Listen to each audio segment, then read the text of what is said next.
It's now time for Trivia Tracks with yours truly, Price Robertson.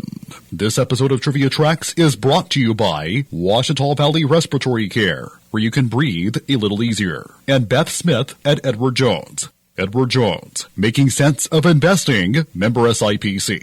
One of the most intense battles in the history of the American West, the Battle of Greasy Grass, also known as the Battle of the Little Bighorn, and especially Custer's last stand, was an armed engagement between combined forces of the Lakota, Northern Cheyenne, and Arapaho tribes, and the 7th Cavalry Regiment of the U.S. Army. The battle, which resulted in the defeat of U.S. forces, was the most significant action of the Great Sioux War of 1876. It took place on June 25th through 26th that year, along the Little Bighorn River in the Crow Indian Reservation in southeastern Montana Territory. The fight was an overwhelming victory for the Lakota, Northern Cheyenne, and Arapaho, who were led by several major war leaders, including Crazy Horse and Chief Galt, and had been inspired by the visions of Sitting Bull.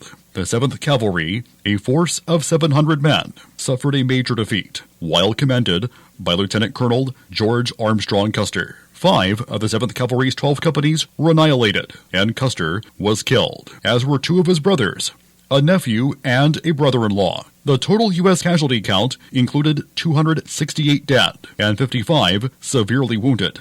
6 died later from their wounds. 244 of the victims were 4 Crow Indian Scouts and at least 2 Arikara Indian Scouts. Public response to the Great Sioux War varied in the immediate aftermath of the battle.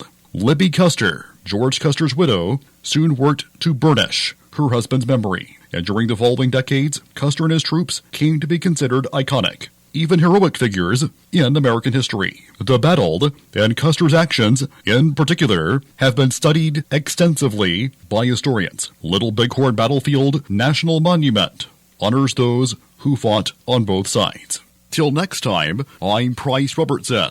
Amazed by today's trivia? Then join me every Monday through Friday morning for Trivia Tracks on Fox Sports Camden 97.1.